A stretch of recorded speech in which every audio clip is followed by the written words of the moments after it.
All right, bro, let's go ahead and get into it. See, I was intending on making this video after the Lakers got eliminated in the first round by the Denver Nuggets, but I feel like that video was very rushed. I really didn't think about the process or the free agency and basically the people that's going to be free agents. I really didn't think about their situations and stuff like that. So I feel like this is the perfect time for me to actually make the video. And you already saw at the beginning of this video, I'm really locked in. So yeah, this could be like a multi-part series in the offseason. We're gonna see how we're gonna try to build this thing and try to make this a championship contender again, because the last few seasons has not been up to standard. First, the last year, for example, we was made to Western Conference Finals, but we was the 7th seed. Like, okay, so this year they've got the 7th seed again, but you can tell this is not like a stepping stone. It anything, it was like a complete opposite. We had injuries. We had the coach and the players really didn't align. You had a 3-10 record in a 13-game span. Like, this stuff should not have happened, but it did. And guess what happened? Darvin Ham got fired.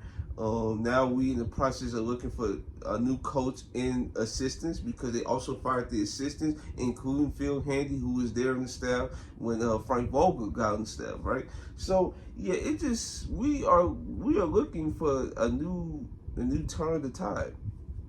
Now I feel like with the information I've gathered, I feel like I'm probably more prepared than I was in the previous videos. So let's go ahead and get into it. Target. So the Lakers fans, they all kind of agree that the Lakers need to go into a more defensive oriented. I don't know however you pronounce it, a defensive oriented lineup, because the last few years are very offensive oriented. Because last year we had D'Lo, I think we had Malik Beasley starting at one point. So I think they also started Okay, it was D'Lo, Malik Beasley, then it was Austin Reeves in the playoffs. Then it was like LeBron, Vando, AD, right? This year, on the other hand, since Vando was hurt most of the year, was D'Lo, Austin Reeves. Then we had LeBron, Rudy, or Rudy LeBron, whatever you want to say, and AD. Now, those was very interesting lineups. Like last year, I feel like the line was more like tailored for defense, but since Vando's really a slim body, he's just meant for guarding 1 through 3, because he definitely get overpowered for 4s and 5s. So that's why his versatility didn't work there. Now Rui Hachimura, he has the build to be a 4 or 5 man, or to switch on those guys, but he's just not physical enough on the defensive end for some reason, and his defensive awareness is very off. So yeah, it just didn't work. So we actually need an actual 4-man to actually put a presence, have a presence on this team. So what I would do is, in my opinion, if D'Lo opts in, I would do a D'Lo Jonathan Isaac swap. That's my opinion. Or I would do a Rui Hachimura Jonathan Isaac swap. Now the reason why I'm just saying a straight up swap between those two players, because first off, one, Rui Hachimura, he probably fits the Orlando Magic timeline, and he's on more. He got more years on his contract compared to a guy like D'Lo. But in my opinion, like a D'Lo, the reason why I say D'Lo first, because the Magic need a guard initiator, because you can tell in this series versus the Cavs, the reason why they lost the series, because they really didn't have that guard initiator. Like Cole Anthony, you could tell he was really not that guy. He was more of a scorer type. Jalen Suggs, he's not that guy. He's more like a two-way defender, right? Markelle Fultz, not really, because the reason why his pick and rolls really get limited because of his jump shooting abilities, and he only could operate in a couple spots in the mid range. So that's why they really didn't have that guard initiator to actually take their offense to the next level. So you get a guy like D'Angelo Russell, who's also playing for a contract. If he opts in, by the way, if he opts in, he's playing for a contract, and he's going to want to perform at the level the Magic need him to be. And I feel like he would definitely take them over the hump. Now, I don't think it'll be a big jump, or it'll be Eastern Conference Finals champs or nothing, but I feel like they can win a series with D'Angelo Russell, especially if he goes through these little struggles and stuff like that. I feel like the Magic can't overcome that unless he's just downright awful, and he's not doing anything on the court. That would be my only like cause of pause if I'm in the Orlando Magic. But that's just my opinion. So we got that out the way. We got D'Lo and Jonathan Isaac swap out the way. So now we are going to be looking for a guard. Now, to be honest with you, I would not mind bring back Spencer Dinwiddie, especially on like a vet minimum to like maybe like a taxpayer mid-level exception. But I feel like he might try to get that. But in my opinion, I would try to get him at the vet minimum cost, because you see what he did in the playoffs. It wasn't good. I'm not gonna front, it wasn't good. So to really entice him to actually try, play for the vet minimum and try, prove himself in the Lakers market, right? You give him the same contract you gave Ken Reyes and Jackson Hayes. You give him like a little 2-year deal, and you give him like a player option. Now that probably would sound like very stupid, is trying to give a player option to Spencer Dinwiddie. But to be honest with you, if you want like a cheap ball handling guard, which Spencer Dinwiddie he's still a good ball handling guard. He just really wasn't putting buckets on the floor. So that's what really hurt him. But if you get him back on a cheaper deal, then you're in business. But yeah, that's what I would do. I would give Spencer Dinwiddie the vet minimum. Now we go to the next target. Now I would say try to go after a big man. I would say try to go after like a Isaiah Hartenstein or like a Jonas Valanciunas. But Jonas Valanciunas, on the other hand, he's like, no, I would not pay him big sums of money, because he's really only a drop big. He always posts up. The reason why the Pelicans were very hindered on defense last year because of Jonas Valanciunas, and it was multiple times later down the stretch of the season where Jonas Valanciunas was actually getting benched. So yeah, this is not a situation where we need to bring on a big man just because we need to bring on a big man. No, we actually need to think about this. And for the looks of it, it looks like the Isaiah Hartenstein and Knicks look like they might be heading towards a reunion, because I feel like Isaiah Hartenstein has been a pivotal piece for the New York Knicks. But the other big man they have is Mitchell Robinson. Now I would try to see like what's Mitchell Robinson action price, because I feel like it's no lower than like a second. Now it's all about like trying to match his salary, right? So the contract we have on the roster right now is potentially LeBron, but I'm not going to count him because he got put option. So I'm going to really say the folks that own multi-year deals. So like we're going to say Reeves, for example, we got AD, and we got Christian Wood is opted back in. Potentially Jackson Hayes, potentially Cam Reddish. So that's 5 players, and really of those 5 players, those not gonna match like a Mitchell Robinson type salary. So we might have to go elsewhere with this trade package, because we really don't have no contracts to actually trade with them, right? So what I would do is I would try to push that towards the draft. Okay, so now we're going to be looking for another defender. We're going to look at guys like Isaac Okoro, who's in restricted free agency, but there's no telling what the Cavs going to do with his options since they pay like a Max Strus or Jordan Yang. So that's a situation to watch out for. If they renounce, I think that's the term for it. If they renounce his rights, his restricted free agency rights, I feel like then the Lakers would have more wiggle room to actually offer him a contract without the Cavs trying to match it. So that's the thing. The Cavs, they got to worry about Donovan Mitchell contract extension. They also got to worry about Darius Garland contract. Well, not Darius Garland. Evan Mobley, I think. Evan Mobley contract extension, and potentially you never know, probably Jerry Allen. So yeah, they got a lot of things to worry about. So I'm not sure they're gonna be able to have the funds necessary to pay Isaac Okoro. I will watch out for him. And the deal I would give Isaac Okoro, I would try to see if he would take, because I think he's currently on he's an 8th round pick.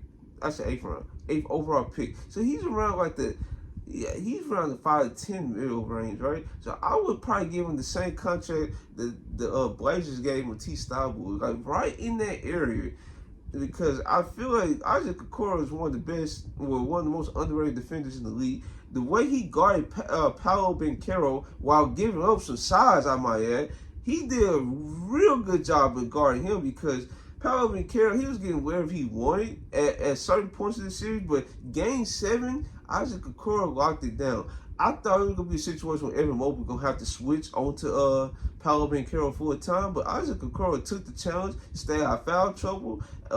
He was very strong and sturdy in situations where Paolo was gonna try to overpower him. Though that's the guy I would want on the team, especially at that price range. Like that, and he's an improving 3-point shooter too. So yeah, but this all depends. Like I know they probably would not try, offer him a contract and then the Cavs try to match it later on, right? They're not gonna try to really ice their money. But if it's a situation where they just say, forget it, you can become an unrestricted free agent, that's when you try to pounce and try to offer him like a 3-year, $30 million deal or something like that, or a 3-year, $33 million deal like they offered Gabe Vincent. But I don't know. I'm not sure if they're gonna do that again. But yeah, that's something I would do. So far, the free agency additions are Jonathan Isaac. We have Spencer Dinwiddie back, and then we have Isaac Okoro. So that's 3 players that's going to be added to the rotation. So now, since we did all that, let's see if LeBron James is going to take that max extension. He will, because his situation in LA is very lovely. I don't think his family wants to move out of LA, so there's that.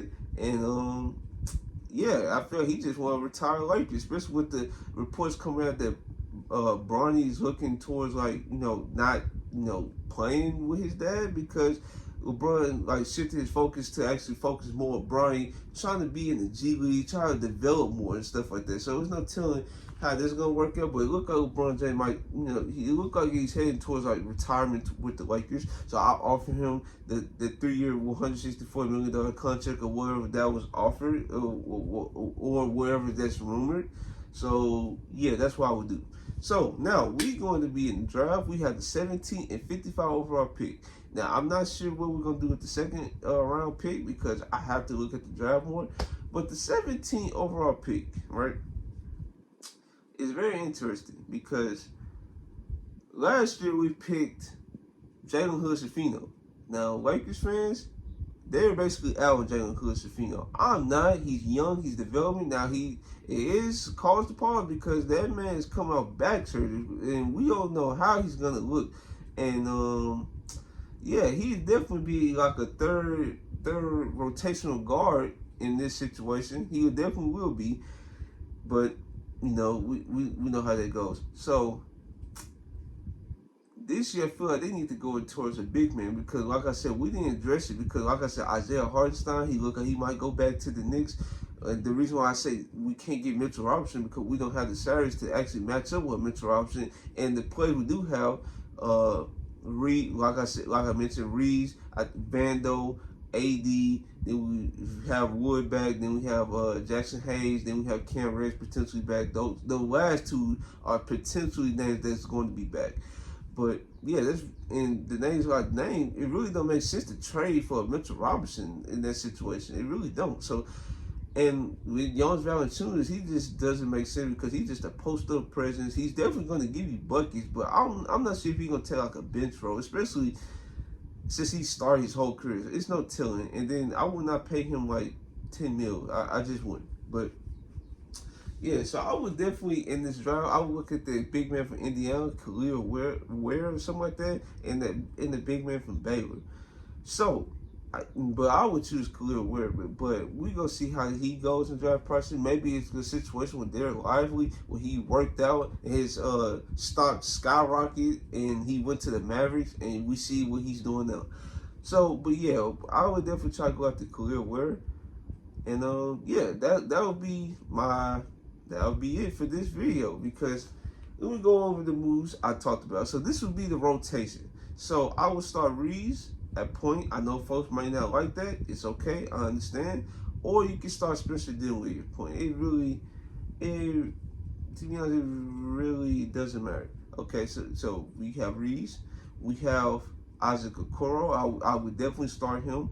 I would start LeBron, Jonathan Isaac, AD. That was my starting five. We'll go over it again. Reeves, Isaac Okoro, LeBron, Jonathan Isaac, AD. So this would be the bench unit. I would go Spencer Dinwiddie, right? I would go Max Christie, I forgot to name him.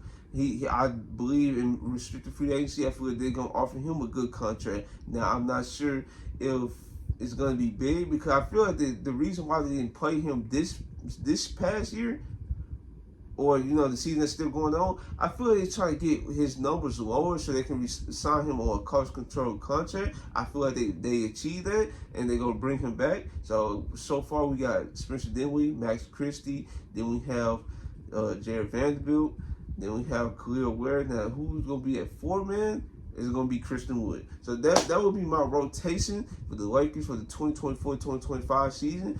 And if you guys like this video, like, comment, subscribe. This is your boy Trail, and I'm out. Also, if I'm like very off on these like contracts and I'm off on the cap situation, just let me know in the comment section so we can like talk about it and try and fix it in the future videos. So yeah, if you guys like this video, like, comment, subscribe. This is your boy Trail, and I'm out.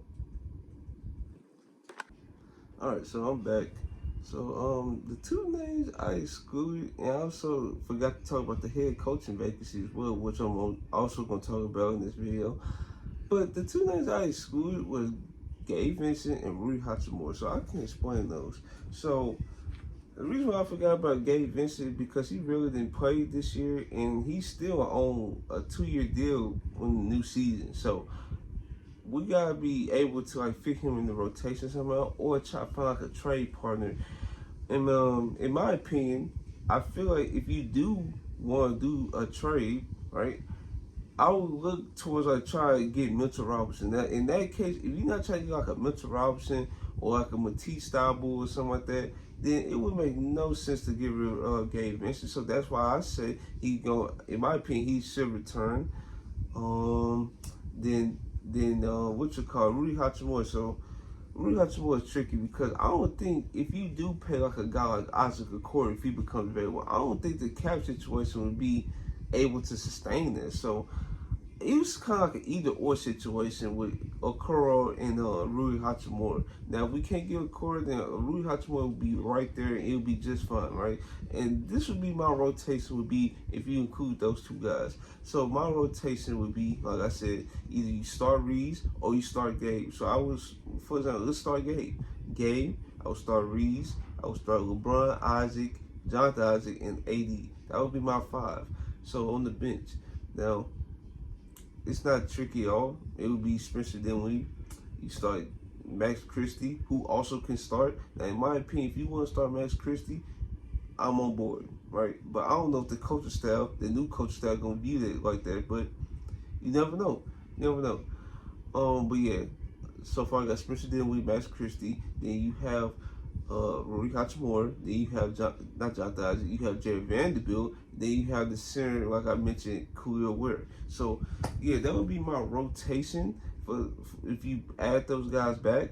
And then if you do look for a trade partner, I will talk about more in my other video, which like I said, it's multi-part series, so there's nothing really set in stone. So let's go ahead and talk about the coaching vacancy. So the coaching vacancy is tough. Darvin Ham, he's very green in a lot of things, like rotations, like when to feel like the momentum is changing and stuff like that. So basically, timeout usage and being consistent with the play calls. Like him and his staff, they had a great offense. That's why I said he's not that bad of a coach. He's like slightly below average. Well, folks say he's like downright trash.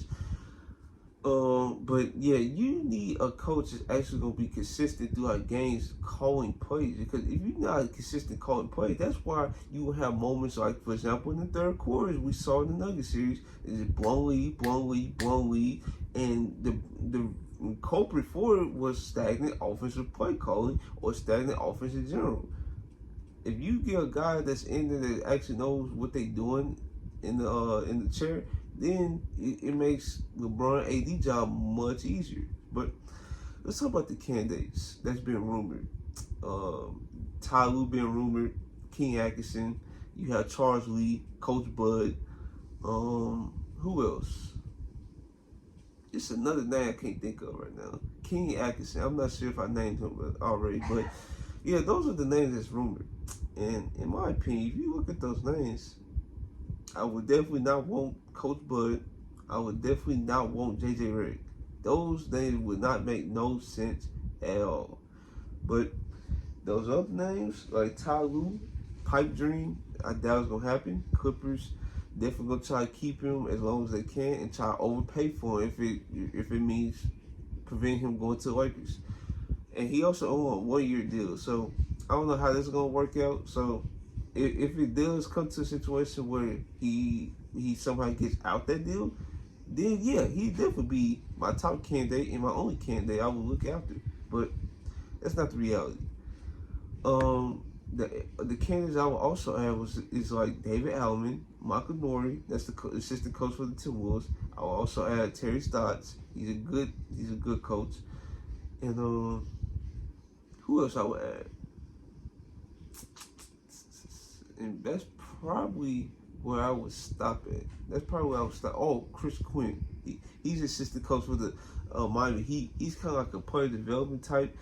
And he's been learning under Coach Spo for a long while, so he knows the rotations, when to like change up your defensive schemes and stuff like that.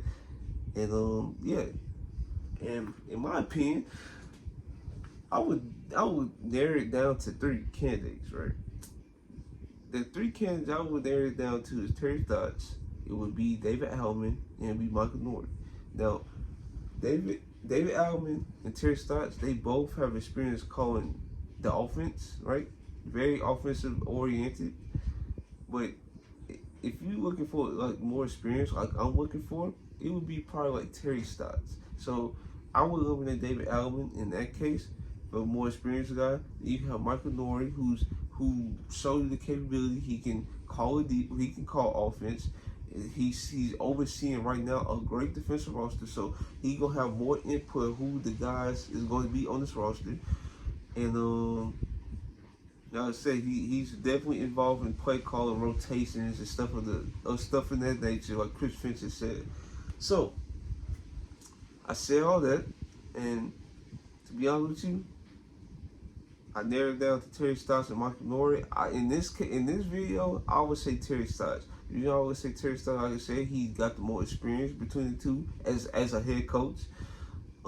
His offensive play callers is fantastic, and I feel like with Terry Stotts, he's gonna have a more varying crew like Frank Vogel did. But I'm not sure if the Lakers gonna choose his staff or not. But he understands what he's like lacking in, and I feel like if the Bucks had like Terry Stotts on their coaching style, I feel like their offense wouldn't be as like bad as it was throughout this season when they hired Doc and in the time they hired Adrian Griffin.